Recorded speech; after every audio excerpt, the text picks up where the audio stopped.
ಸ್ನೇಹಿತರೆ ನಮಸ್ಕಾರ. ನಾನು ನಿಮ್ಮ ಹರಮದನ್. ಎಲ್ಲರಿಗೂ ಹೇಗಿದ್ದೀರಾ ಸ್ನೇಹಿತರೆ? ತುಂಬಾ ದಿನ ಆಯ್ತು. ಯಾಕಂದ್ರೆ ಒಂದು ಸ್ವಲ್ಪ ಹೆಲ್ತ್ ಇಶ್ಯೂ ಆಗ್ಬಿಟ್ಟು ನಾನು ಯಾವುದೇ ತರ ವಿಡಿಯೋಸ್ ಮಾಡ್ತಾ ಇಲ್ಲ, ಮತ್ತೆ ನನ್ನ ನಂಬರನ್ನು ಕೂಡ ಹಾಕ್ತಾ ಇಲ್ಲ. ನಂಬರ್ ಹಾಕ್ಲಿಕ್ಕೆ ರೀಸನ್ ಏನಂತ ಅಂದ್ರೆ ಲಾಸ್ಟ್ ಟೈಮ್ ಏನೇ ನಾನು ಒಂದು ವಿಡಿಯೋದಲ್ಲಿ ಹೇಳಿದ್ದೆ, ಅದರಿಂದ ನಂಬರ್ ಹಾಕ್ತಾ ಇಲ್ಲ. ಯಾರಿಗೆ ಏನೇ ಇನ್ಫಾರ್ಮೇಶನ್ ಬೇಕಂದ್ರೂ ಕೂಡ ನೀವು ನನಗೆ ವಾಟ್ಸಪ್ ಆದ್ರೂ ಮಾಡಿ ಅಥವಾ ಕಮೆಂಟ್ ಆದ್ರೂ ಮಾಡಿ, ನಾನು ನಂಬರನ್ನು ಹಾಕ್ತೇನೆ. ಬಟ್ ನಂಬರ್ ಹಾಕಿದ್ದೀನಿ ಅಂತ ಹೇಳ್ಬಿಟ್ಟು ಅದನ್ನ ದುರುಪಯೋಗ ಪಡಿಸ್ಕೋಬೇಡಿ ಪ್ಲೀಸ್. ಯಾಕಂತಂದ್ರೆ ನನಗೂ ನಂದೇ ಆದಂತ ಒಂದು ಪರ್ಸನಲ್ ಕೆಲಸಗಳಿರುತ್ತೆ, ಮತ್ತೆ ಅಫಿಷಿಯಲ್ ಕೆಲಸಗಳಿರುತ್ತೆ. ನಾನು ಸ್ವಲ್ಪ ಬ್ಯುಸಿ ಇರ್ತೇನೆ. ಸುಮ್ಮನೆ ಅನ್ವಾಂಟೆಡ್ ಆಗಿ ಫೋನ್ ಮಾಡಿ ಇನ್ನೊಂದು ಈ ಪಂಚಾಯತ್ ಖಾತಾಗಳು ಇನ್ನೂ ಅನೌನ್ಸ್ ಆಗಿಲ್ಲ. ಅದು ತುಂಬಾ ಜನ ಫೋನ್ ಮಾಡಿ ಕಮೆಂಟ್ ಅಲ್ಲೂ ಕೇಳ್ತಾ ಇದ್ದೀರಾ, ಫೋನ್ ಮಾಡಿನೂ ಕೇಳ್ತಾ ಇದ್ದೀರಾ. ಅದು ಇನ್ನು ಗೆಜೆಟ್ ಅಲ್ಲಿ ಮಾತ್ರ ಆಗಿದೆ. ಇನ್ನು ಅಫಿಷಿಯಲ್ ಆಗಿ ಯಾವುದೇ ಪಂಚಾಯತಿಗೆ ನಿಮ್ಗೆ ಸರ್ಕ್ಯುಲರ್ ಅನ್ನೋದೊಂದು ಇಶ್ಯೂ ಆಗಿಲ್ಲ. ಅಲ್ಲಿ ಇನ್ನೂ ಸ್ಟಾರ್ಟ್ ಮಾಡಿಲ್ಲ. ಯಾರು ಪಂಚಾಯತಿಗೆ ಹೋಗಿ ಅವರಿಗೆ ತೊಂದರೆ ಕೊಡಕ್ ಹೋಗ್ಬೇಡಿ. ಮತ್ತೆ ಇನ್ನೊಂದು ಫ್ರೆಂಡ್ಸ್, ನಮ್ಮ BBMP ಲಿಮಿಟ್ ಅಲ್ಲಿ ಯಾರಿಗೆಲ್ಲ ಖಾತಾ ಮಾಡಿಸ್ಲಿಕ್ಕೆ ತೊಂದರೆ ಆಗ್ತಾ ಇದೆ ಅಂತವರು ಹೇಳಿ, ನಾಮಿನಲ್ ಫೀಸಲ್ಲಿ ನಾನೇ ಖಾತಾ ಮಾಡಿ ಕೊಡ್ತೇನೆ. ಯಾಕಂತಂದ್ರೆ ಸುಮ್ಮನೆ ನೀವು ಆಫೀಸಿಗೆ ಹೋಗಿ ಹಲ್ದು ಅವರೆಲ್ಲನೂ ನಿಮ್ಗೆ ಕರೆಕ್ಟಾಗಿ ಸ್ಪಂದಿಸಲ್ಲ. ಆ ಥರ ಯಾರಿಗಾದ್ರೂ ತೊಂದರೆ ಆಗ್ತಾ ಇದ್ರೆ ನನಗೆ ಹೇಳಿದ್ರೆ ನನ್ನ ಟೀಮನ್ನ ಕಳಿಸಿ ನಾನೇನೇನೆ ಮಾಡಿಸಿ ಕೊಡ್ತೇನೆ. BBMP ಲಿಮಿಟ್ ಮತ್ತೆ ನಗರಸಭೆ ಮತ್ತೆ ಪುರಸಭೆ ಇಷ್ಟು ಕೂಡ ಮಾಡಿಸಿ ಕೊಡ್ತೇನೆ. ಪಂಚಾಯತ್ ಇನ್ನೂ ಸ್ಟಾರ್ಟ್ ಆಗಿಲ್ಲ. ಪಂಚಾಯತ್ ಖಾತಾ ಸ್ಟಾರ್ಟ್ ಆದ ತಕ್ಷಣ ಅದು ಕೂಡ ಸರ್ವಿಸ್ ಸ್ಟಾರ್ಟ್ ಮಾಡ್ತೇನೆ. ಅದು ಕೂಡ ನಿಮ್ಗೆ ಖಾತಾ ನಾನೇ ಮಾಡಿಸಿ ಕೊಡ್ತೇನೆ. ಯಾವುದೇ ಇದಾದ್ರೂ ಕೂಡ ನಾಮಿನಲ್ ಫೀಸಲ್ಲಿ ನಾನು ಮಾಡಿ ಕೊಡ್ತೇನೆ. ಯಾಕಂತಂದ್ರೆ ಬಲ್ಕಲ್ಲಿ ಬಂತು ಅಂತಂದ್ರೆ ನಾನು ಖಂಡಿತ ಚೀಪ್ ಅಂಡ್ ಬೆಸ್ಟ್ ರೇಟಲ್ಲಿ ನಾನು ಮಾಡಿಕೊಡ್ತೇನೆ. ಇವಾಗ BBMP ಲಿಮಿಟ್ ಅಲ್ಲಿ ಯಾರ್ದಿದೆ ಇಮ್ಮಿಡಿಯೇಟ್, ಯಾಕಂತಂದ್ರೆ ಸ್ವಲ್ಪ ದಿನ ಅದು ಡೆಡ್ ಲೈನ್ ಅನ್ನೋದು ಅವರು ಕ್ರಿಯೇಟ್ ಮಾಡ್ಕೊಳ್ತಾರೆ. ಯಾಕಂದ್ರೆ ಇವಾಗ ಸ್ವಲ್ಪ ಟ್ಯಾಕ್ಸ್ ಬರ್ಲಿ ಅಂತಂದೇಳಿ ಇದ್ ಮಾಡ್ತಾ ಇದ್ದಾರೆ. ಆದ್ರಿಂದ ಇನ್ನು ಯಾರ್ಯಾರ್ದಾಗಿಲ್ಲ ಪ್ಲೀಸ್ ನನಗೆ ಕಾಂಟ್ಯಾಕ್ಟ್ ಮಾಡಿ, ನಾನೇ ಖಾತಾ ಮಾಡಿ ಕೊಡ್ತೇನೆ. ಇವತ್ತು ಒಂದು ಮುಖ್ಯವಾದ ವಿಷಯ ಅಂತ ಅಂದ್ರೆ ಫ್ರೆಂಡ್,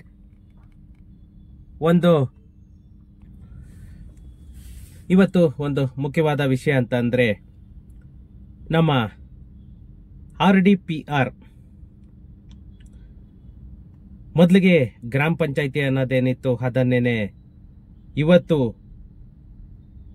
ಡಿಜಿಟಲೀಕರಣ ಅನ್ನೋದನ್ನ ಮಾಡಿ ನಮ್ಮ ಸಿದ್ದರಾಮಣ್ಣ ಅವರಾಗ್ಬೋದು ಅಥವಾ ಪ್ರಿಯಾಂಕಾ ಖರ್ಗೆ ಅವರಾಗ್ಬೋದು ಅಥವಾ ನಮ್ಮ ಕಂದಾಯ ಸಚಿವರು ಕೃಷ್ಣ ಬೈರೇಗೌಡರಾಗ್ಬೋದು, ಇವತ್ತು ಪಂಚಾಯಿತಿಗಳಲ್ಲೇ ಅಲ್ಲ ಇಡೀ ನಮ್ಮ ರೆವೆನ್ಯೂ ಡಿಪಾರ್ಟ್ಮೆಂಟ್ ಅನ್ನೇ ಒಂದು ಡಿಜಿಟಲೀಕರಣ ಮಾಡಬೇಕು ಅಂತಂದೇಳಿ ತುಂಬಾನೇ ಶಪಥ ಮಾಡಿ ಅವರು ಹೋರಾಡ್ತಾ ಇದ್ದಾರೆ. ಖಂಡಿತ ನಿಜವಾಗೂ ಬೇರೆ ಸ್ಟೇಟ್ ಕಂಪೇರ್ ಮಾಡಿದ್ರೆ 100% ಅಪ್ರಿಸಿಯೇಟ್ ಮಾಡಬೇಕು ನಮ್ಮ ರೆವೆನ್ಯೂ ಡಿಪಾರ್ಟ್ಮೆಂಟ್ ಅನ್ನ. ಇವಾಗ ಈ ವಿಡಿಯೋದಲ್ಲಿ ನಾವು ಒಂದು ಮುಖ್ಯವಾದ ವಿಷಯ ಅಂತ ಅಂದ್ರೆ ನಮ್ಮ ಗ್ರಾಮ ಪಂಚಾಯಿತಿಯಲ್ಲಿ ಏನೆಲ್ಲ ಫೆಸಿಲಿಟೀಸ್ ಸಿಗುತ್ತೆ, ನಮ್ಮ ಗ್ರಾಮ ಪಂಚಾಯಿತಿಗಳಲ್ಲಿ ನೀವು ಯಾವ್ಯಾವ ತರದ ಸೌಲಭ್ಯಗಳನ್ನ ನೀವು ಪಡ್ಕೊಳ್ಬಹುದು ಅದನ್ನ ನೋಡೋಣ. ಯಾಕಂತಂದ್ರೆ ಇವತ್ತು ಎಲ್ಲ ಆನ್ಲೈನ್ ಅಂತ ಆಗಿದೆ. ಮೊದಲು ತರ ನೀವು ಹೋಗಿ ಅಲಿಬೇಕಾದ ಅವಶ್ಯಕತೆ ಇಲ್ಲ. ಕೂತ ಜಾಗದಲ್ಲೇನೆ ಎಲ್ಲ ಕೆಲಸಗಳನ್ನು ನೀವು ನಿಮ್ಮ ಸ್ಮಾರ್ಟ್ ಫೋನ್ ಅಲ್ಲೇನೆ ನೀವು ಮುಗಿಸ್ಕೊಳ್ಬಹುದು. ಅಥವಾ ನಿಮ್ಮ ಹತ್ರ ಲ್ಯಾಪ್ಟಾಪ್ ಅಥವಾ ಕಂಪ್ಯೂಟರ್ ಇದ್ರೂ ಕೂಡ ನೀವು ಕೆಲಸದಿಂದ ರೆಸ್ಟ್ ಸಿಕ್ಕ ಟೈಮಲ್ಲಿ ಕೂಡ ನಿಮ್ಮ ಕೆಲಸನ ನೀವು ಮುಗಿಸ್ಕೊಳ್ಬಹುದು. ಫ್ರೆಂಡ್ಸ್, ಇನ್ನ ಒಂದು ಕ್ಲಾರಿಫಿಕೇಶನ್ ಕೊಡಬೇಕು ನಾನು. ಯಾಕಂತಂದ್ರೆ ತುಂಬಾ ಜನ ಕನ್ನಡದ ಉಚ್ಚಾರಣೆ ಬಗ್ಗೆ ತುಂಬಾನೇ ಹಿದ್ ಮಾಡ್ತಾ ಇದ್ರಿ. ಆಕ್ಚುಲಿ ನಾನು ಬಂದ್ಬಿಟ್ಟು ಬೇಸಿಕಲಿ ನಾನು ತೆಲುಗವನು. ನಮ್ದು ಮದರ್ ಟಂಗ್ ಕೂಡ ತೆಲುಗೇನೆ. ನನಗೆ ಈ ಕನ್ನಡ ಈ ಫ್ಲೂಯೆನ್ಸಿ ಬರ್ತಾ ಇದೆ ಅಂತಂದ್ರೆ ಅದಕ್ಕೆ ನನಗೆ ನಾನೇ ಅಪ್ರಿಸಿಯೇಟ್ ಮಾಡ್ಕೊಳ್ತೇನೆ. ಯಾಕಂದ್ರೆ ನಮ್ಮ ಮದರ್ ಟಂಗ್ ಬಂದ್ಬಿಟ್ಟು ತೆಲುಗು. ಆ ಉಚ್ಚಾರಣೆ ಅಂತ ಏನೇನೋ ಕಮೆಂಟ್ಗಳು ಮಾಡ್ತಾ ಇರ್ತೀರಲ್ವಾ. ನಾನು ಸ್ಟಾರ್ಟಿಂಗ್ ಒಂದ್ 2-3 ವಿಡಿಯೋಸ್ ಕೂಡ ತೆಲುಗು ವಿಡಿಯೋಸ್ ಹಾಕಿದ್ದೀನಿ ನೋಡಿ. ಯಾಕಂತಂದ್ರೆ ನಾನು ಕರ್ನಾಟಕದಲ್ಲಿದ್ದು ಆ ತೆಲುಗುಗೆ ಪ್ರಾಧಾನ್ಯತೆ ಕೊಟ್ರೆ ಅದು ಸರಿ ಹೋಗಲ್ಲ ಅಂತ ಹೇಳ್ಬಿಟ್ಟೇನೇನೆ ನಾನು ಕನ್ನಡದಲ್ಲಿ ವಿಡಿಯೋಸ್ ಅನ್ನ ಮಾಡ್ತಾ ಇರೋದು. ಯಾಕಂದ್ರೆ ನಾನು ತೆಲುಗು ಸ್ಟಾರ್ಟ್ ಮಾಡ್ಬೇಕಂತಂದೇಳೇನೆ, ನಾವು ತೆಲುಗವ್ರೇನೆ ಆಕ್ಚುಲಿ, ಬಟ್ ಕನ್ನಡದ ನೀರು, ಕನ್ನಡದ ಗಾಳಿ ಎಲ್ಲಾನು ಸವಿತಿರೋದು ನಾವು, ಕನ್ನಡ ನಾಡಲ್ಲೇ ದುಡಿತಿರೋದು, ಕನ್ನಡ ನಾಡಲ್ಲೇ ಇರೋದು. ಅದೇ ಇದರಿಂದಲೇನೆ ಕನ್ನಡಕ್ಕೆ ಮೊದಲು ಪ್ರಾಧಾನ್ಯತೆ ಕೊಡಬೇಕು ಅಂತಂದೇಳೇನೆ ಈ ಕನ್ನಡದಲ್ಲೇನೆ ನಾನು ವಿಡಿಯೋಸ್ ಮಾಡ್ತಾ ಇರೋದು. ಫ್ರೆಂಡ್ಸ್, ಅದನ್ನೇ ಒಂದು ಪ್ಲಸ್ ಪಾಯಿಂಟ್ ಅಂತ ತಗೋಬೇಡಿ. ಹಾ ಉಚ್ಚಾರಣೆ ಅವೆಲ್ಲನೂ ಬುಕ್ಕಲ್ಲಿ ಓದೋದಕ್ಕೆ ಮಾತ್ರನೇ ಇದು ಬರುತ್ತೆ. ಆಕಾರ, ಅಹಾಕಾರ ಅವೆಲ್ಲನೂ ಅದಲ್ಲ. ಅರ್ಥ ಮಾಡ್ಕೊಳ್ಳಿ. ಅದನ್ನ ಅರ್ಥ ಮಾಡ್ಕೊಳ್ಳೋ ಕೇಪಬಿಲಿಟಿ ಇತ್ತು ಅಂದ್ರೆ ಅಂತ 3rd ಕ್ಲಾಸ್ ಕ್ವಶನ್ಗಳೆಲ್ಲನೂ ನೀವು ಹಾಕಲ್ಲ. ಅವನಿಗೆ ಆ ನಾಲೆಡ್ಜುನು ಮೆಂಟಲ್ ಪವರ್ನು ಇರಲ್ಲ. ಅಂತವನ್ ಮಾತ್ರನೇ ಆ ಬೇವರ್ಸಿ ಕ್ವಶನ್ಗಳನ್ನ ಹಾಕ್ತೀರಾ ಅಷ್ಟೇನೇನೆ. ಅಷ್ಟು ಬಿಟ್ರೆ ಬೇರೆ ಏನು ಇಲ್ಲ. ಯಾಕಂದ್ರೆ ನಾನೊಬ್ಬ ತೆಲುಗವನಾಗಿ ಇಷ್ಟು ಕನ್ನಡ ಮಾತಾಡ್ತೀಯ, ಅದೇ ನೀನ್ ಇವಾಗ ಕನ್ನಡದವನಾಗಿ ನೀನ್ ಆತರ ಬೇರೆ ಲ್ಯಾಂಗ್ವೇಜ್ ಮಾತಾಡೋದಕ್ಕಾಗತ್ತಾ? ಆತರ ಫ್ಲೂಯೆನ್ಸಿ ನಾನು ಇಷ್ಟು ಮಾತಾಡ್ತಾ ಇದ್ದೀನಲ್ವಾ, ಇದೇ ತರ ಬೇರೆ ಲ್ಯಾಂಗ್ವೇಜ್ ನೀನ್ ಮಾತಾಡೋ, ಅದನ್ನ ಇದಿರುತ್ತೆ. ಆತರ ಕಮೆಂಟ್ ಆಗ್ತೀಯಲ್ಲ, ಅದನ್ನ ಅಷ್ಟು ಮಾಡಪ್ಪ ಸಾಕು. ನಾನು ಅದಕ್ಕೆ ಅಪ್ರಿಸಿಯೇಟ್ ಮಾಡ್ತೇನೆ. ಯಾಕಂದ್ರೆ ಒಂದೊಂದು ಉಚ್ಚಾರಣೆ ಮಾಡ್ಬೇಕಾದ್ರೆ ಆರುತ್ತೆ, ಹಾರುತ್ತೆ. ನಾವೇನಿಲ್ಲಿ ಮಕ್ಕಳಿಗೆ ಏನಾದ್ರು ಪಾಠ ಮಾಡ್ತಾ ಇದ್ದೀವ?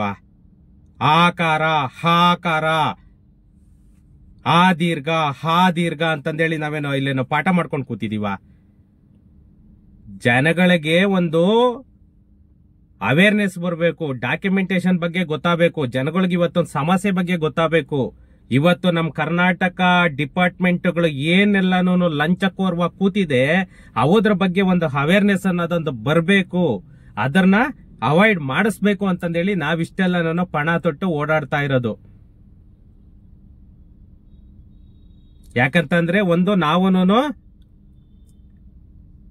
ಒಂದು ಪಕ್ಷ, ಒಂದು ಇದು ಅಂತಂದೇಳಿ ಹೋಗ್ತಾ ಇಲ್ಲ. ಯಾಕೇಳಿ, ನಮ್ಗ ಆ ಪಕ್ಷ ಅಂತ ಹೋದ್ವಿ ಅಂತಂದ್ರೆ ಅಲ್ಲಿ ನಾವು 100% ನಮ್ಮನ್ನ ಒಂದು ನೋಡೋ ರೀತಿನೇ ಬೇರೆ ಆಗುತ್ತೆ. ನಾನು ಕಾಂಗ್ರೆಸ್ಸು ಅಲ್ಲ, ಬಿಜೆಪಿನೂ ಅಲ್ಲ, JDS ಅಲ್ಲ. ನಾನಿವತ್ತು ಪ್ಯೂರ್ಲಿ KRS ಪಕ್ಷ. ನಾನ್ ಸಿದ್ದರಾಮಣ್ಣ ಅವರ ಜಾತಿ ಆದ್ರೂ ಕೂಡ ಏನಕ್ಕೆ ಹೇಳಿ, ಕಾಂಗ್ರೆಸ್ ಮೇಲೆ ಇತ್ತು ಒಲವು. ಇವತ್ತು ಒಂದೊಂದು ಪಕ್ಷನೂ ಜಾತಿ ಅದು ಇದು ಅಂತ ಹೋಗ್ತಾರೆ. ಬಟ್ ಅದಲ್ಲ ನನಗೆ ಬೇಕಾಗಿರೋದು. ನನ್ಗೆ ಯಾವ ಜಾತಿ ಯಾವ ಇದು ಬೇಕಿಲ್ಲ. ಫಸ್ಟ್ ಲಂಚ ಮುಕ್ತ ಮಾಡಬೇಕು, ಇದು ಮಾಡಬೇಕು ಅಂತ ನಮ್ಮ KRS ಪಕ್ಷ ಏನ್ ಓಡಾಡ್ತಾ ಇದೆ, ಅದಕ್ಕೆ ಕರೆಕ್ಟಾಗಿ ನಾವು ಸ್ಪಂದಿಸ್ಬೇಕು. ಅದ್ರ ಬಗ್ಗೆನೇನೆ ಒಂದು ಹರಿವನ್ನ ಮೂಡಿಸ್ಬೇಕು ಅಂತಂದೇಳೇನೆ ನಾನು ಈ ವಿಡಿಯೋಸ್ ಎಲ್ಲಾನು ಒಂದೊಂದು ವಿಡಿಯೋಸ್ ನಾನು ಮಾಡ್ತಾ ಇರೋದು. ಫ್ರೆಂಡ್ಸ್, ಬನ್ನಿ ಹೇಳ್ತಾ ಹೋದ್ರೆ ಇದು ಹಂಗೆ ಹೋಗ್ತಾನೆ ಇರುತ್ತೆ. ಅದ್ರ ಬಗ್ಗೆ ಇದ್ಬೇಡ, ಯಾಕಂತಂದ್ರೆ ಅಂತ ಹುಳುಗಳಿದ್ದೇ ಇರುತ್ತೆ. ಯಾಕಂದ್ರೆ ಎಷ್ಟೋ ಜನ ಸರ್ ಯಾವುದೇ ಕಾರಣಕ್ಕೂ ವಿಡಿಯೋಸ್ ನಿಲ್ಲಿಸ್ಬೇಡಿ, ಯಾವುದೇ ಕಾರಣಕ್ಕೂ ನಂಬರ್ ಹಾಕೋದು ನೀವು ಇದ್ ಮಾಡಬೇಡಿ ಅಂತ ಎಷ್ಟೋ ಜನ ರಿಕ್ವೆಸ್ಟ್ ಮಾಡ್ಕೊಂತಿದ್ರ. ನಿಜವಾಗೂ ಥ್ಯಾಂಕ್ಸ್ಫುಲ್ ಅದಕ್ಕೆಲ್ಲ. ನಾನು ನಿಮ್ಮ ಅಪ್ರಿಸಿಯೇಷನ್ಗೆ ನಾನು ಅದ್ರ ಬಗ್ಗೆ ಯಾವತ್ತೂ ನಿಮ್ಗೆ ನಿಮ್ಮ ಅಭಿಮಾನಕ್ಕೆ ನಾನು ಚಿರಋಣಿ ಆಗಿರ್ತೇನೆ. ಫ್ರೆಂಡ್ಸ್, ಇವತ್ತು ನಮ್ಮ ಪಂಚಾಯಿತಿಯಲ್ಲಿ ಏನೇನು ಫೆಸಿಲಿಟೀಸು, ನೀವು ಯಾವ ತರ ನೀವು ಅದನ್ನ ಪಡ್ಕೊಳ್ಬೋದು ಅನ್ನೋದನ್ನ ಇವತ್ತು ಈ ವಿಡಿಯೋದಲ್ಲಿ ನೋಡೋಣ ಬನ್ನಿ. ಯಾಕಂದ್ರೆ ನಿಮ್ಗೆ ಸಿಟಿಗೂ ಪಂಚಾಯತ್ಗೂ ಲಾಟ್ ಆಫ್ ಡಿಫರೆನ್ಸ್ ಬರುತ್ತೆ. ಇಲ್ಲಿ ಪಂಚಾಯಿತಿಯಲ್ಲಿ ನಿಮ್ಗೆ ಯಾವುದೇ ಒಂದು ಪ್ರಾಪರ್ಟಿಯಲ್ಲಿ ಅದಕ್ಕೆ ನೀವು ಟ್ಯಾಕ್ಸ್ ಕಂದಾಯ ಏನ್ ಕಟ್ಟಬೇಕು, ಆ ಟ್ಯಾಕ್ಸ್ ಕಂದಾಯನ ನೀವು ಪಂಚಾಯಿತಿಗೆ ಹೋಗೇನೇನೆ ಕಟ್ಟಬೇಕು. ಮೊದ್ಲಿಗೆಲ್ಲಾನು ಏನಿತ್ತು, ಒಬ್ಬ ವಿಲೇಜ್ ಅಕೌಂಟೆಂಟ್ ಆಗ್ಬೋದು, ಒಬ್ಬ ರೆವೆನ್ಯೂ ಇನ್ಸ್ಪೆಕ್ಟರ್ ಆಗ್ಬೋದು, ಅವರೆಲ್ಲಾನು ನಿಮ್ಗೆ ಫ್ರೆಂಡ್ಸ್ ಒಂದು ಪ್ರಾಪರ್ಟಿ ಟ್ಯಾಕ್ಸ್ ಅನ್ನ ಕಟ್ಟಬೇಕಂದ್ರೂ ಕೂಡ ನೀವು ಅದು ಪಂಚಾಯಿತಿಗೇನೆ ಹೋಗ್ಬೇಕು. ಯಾವುದೇ ಕಂದಾಯ, ನೀವು ಒಂದು ಕಮರ್ಷಿಯಲ್ ಆಗ್ಬೋದು, ಅಥವಾ ಒಂದು ರೆಸಿಡೆನ್ಸಿಯಲ್ ಆಗ್ಬೋದು, ಅಥವಾ ಒಂದು ಅಗ್ರಿಕಲ್ಚರ್ ಲ್ಯಾಂಡ್ ಆಗ್ಬೋದು, ನೀವು ಯಾವುದೇ ಕಂದಾಯ ಕಟ್ಟಬೇಕಂದ್ರೂ ಕೂಡ ನೀವು ಪಂಚಾಯಿತಿಯಲ್ಲೇ ಕಟ್ಟಬೇಕು, ರೂರಲ್ದು.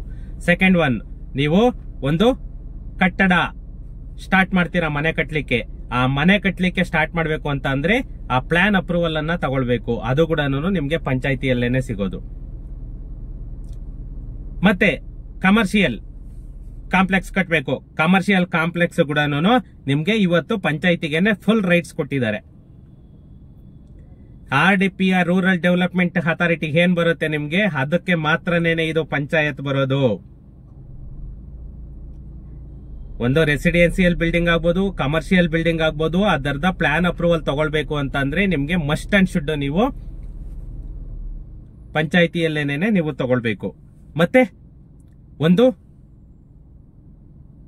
ನೀರಿನ ಸೌಲಭ್ಯ ಪಡ್ಕೋಬೇಕಂದ್ರೂ ಕೂಡ ನೀವು ಆ ವಾಟರ್ ಕನೆಕ್ಷನ್ ಏನೇ ತಗೊಳ್ಬೇಕಂದ್ರೂ ಕೂಡ ನೀವು ರಿಕ್ವೆಸ್ಟ್ ಅನ್ನ ಪಂಚಾಯಿತಿಯಲ್ಲೇನೆ ಕೊಡಬೇಕು.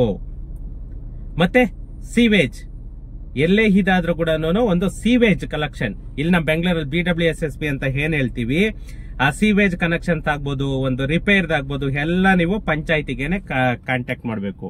ಮತ್ತೆ ಬೀದಿ ದೀಪಗಳು ಏನೇ ಪ್ರಾಬ್ಲಮ್ ಆದ್ರೂ ಕೂಡ ಬೀದಿ ದೀಪಗಳಿಗೆ ನೀವು ಪಂಚಾಯಿತಿಯಲ್ಲೇನೆ ಕಂಪ್ಲೇಂಟ್ ಕೊಡಬೇಕು. ಇನ್ನ ನಿಮ್ಗೆ ಒಂದು ವಿಲೇಜ್, ಆ ವಿಲೇಜ್ ಲಿಮಿಟ್ ಅಲ್ಲಿ ಗ್ರಾಮ ನೈರ್ಮಲೀಕರಣ ಅಂತ ಏನ್ ಹೇಳ್ತೀವಿ, ಆ ವಿಲೇಜ್ ಅನ್ನ ನಾವು ಸ್ವಚ್ಛವಾಗಿಡಬೇಕು. ಆ ವಿಲೇಜ್ ಅನ್ನ ಸ್ವಚ್ಛವಾಗಿಡಬೇಕು ಅಂತಂದ್ರೆ ಅದಕ್ಕೆ ನಿಮ್ಗೆ ಪೌರ ಕಾರ್ಮಿಕರು ಏನಿರ್ತಾರೆ ಅದನ್ನ ಬಂದ್ಬಿಟ್ಟು ನಮ್ಮ ಪಂಚಾಯಿತಿನೇನೆ ಆ ಫೆಸಿಲಿಟಿ ಕೂಡ ಕೊಡಬೇಕು. ಮತ್ತೆ ನಿಮ್ಗೆ ಒಂದು ಚರಂಡಿ ವ್ಯವಸ್ಥೆ ಅದನ್ನ ಕೂಡ ನಿಮ್ಗೆ ಪಂಚಾಯಿತಿಯಲ್ಲಿ ಏನೇ ಪ್ರಾಬ್ಲಮ್ ಆದ್ರೂ ಕೂಡ ಒಂದು ಚರಂಡಿ ಫುಲ್ ಆಯ್ತು ಇದಾಯ್ತು ಅದು ಕೂಡ ನೀವು ಪಂಚಾಯಿತಿಯಲ್ಲೇನೆ ಕೊಡಬೇಕು. ಇನ್ನ ಒಂದು ಬೆಸ್ಕಾಂ ಫೆಸಿಲಿಟಿ ಬೇಕು, ಮೀನ್ಸ್ ಎಸ್ಕಾಂ ಫೆಸಿಲಿಟಿ ಬೇಕು. ನಿಮ್ಗೆ ಎಸ್ಕಾಂ ಫೆಸಿಲಿಟಿ ಬೇಕಂದ್ರೂ ಕೂಡ ನೀವು ಕನೆಕ್ಷನ್ ತಗೊಳ್ಬೇಕು ಅಂತಂದ್ರೆ ಫಸ್ಟ್ ಪಂಚಾಯಿತಿಗೆನೆ ಹೋಗ್ಬೇಕು. ಪಂಚಾಯಿತಿಯಿಂದ ನಿಮ್ಗೆ ಅಪ್ರೂವಲ್ ಆಗ್ಬೇಕು. ಪಂಚಾಯಿತಿಯಿಂದ ಅಪ್ರೂವಲ್ ಆಯ್ತು ಅಂತಂದ್ರೆ ಮಾತ್ರನೇನೆ ನೆಕ್ಸ್ಟ್ ನಿಮ್ಗೆ ಬೆಸ್ಕಾಂ ಆಗ್ಬೋದು, ಎಸ್ಕಾಂ ಆಗ್ಬೋದು. ಸಾರಿ, ಬೆಸ್ಕಾಂ ಬಂದ್ಬಿಟ್ಟು ಬೆಂಗಳೂರಲ್ಲಿ, ಎಸ್ಕಾಂ ಅಲ್ಲಿ ನೀವು ಇದು ತಗೊಳ್ಬೇಕು. ಇನ್ನ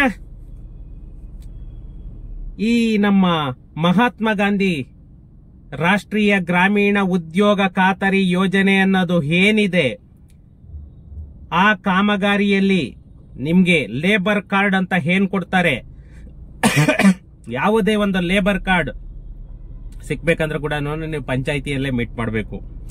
ಅಥವಾ ನಿಮ್ಗೆ ನಗೇರ ಅಂತಂದು ಏನು ಹೇಳ್ತೀವಿ, ಅವೆಲ್ಲ ಫೆಸಿಲಿಟಿ ಬೇಕಂದ್ರೆ ಕೂಡ ನೀವು ಪಂಚಾಯಿತಿಗೆನೆ ಮೀಟ್ ಮಾಡಬೇಕು.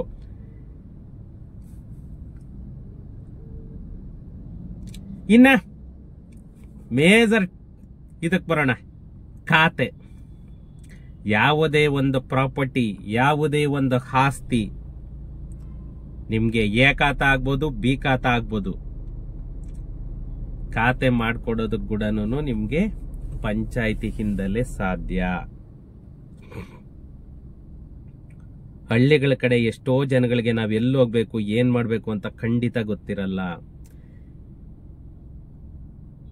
ನಿಮ್ಗೆ ಇವತ್ತಿನ ಇದರಲ್ಲಿ ಒಂದು ಡೆತ್ ಸರ್ಟಿಫಿಕೇಟ್ ಆಗ್ಬೋದು, ಒಂದು ಬರ್ತ್ ಸರ್ಟಿಫಿಕೇಟ್ ಆಗ್ಬೋದು, ಇವಾಗೆಲ್ಲಾನು ನಿಮ್ಗೆ ಆನ್ಲೈನ್ ಬಂದ್ಬಿಟ್ಟಿದೆ.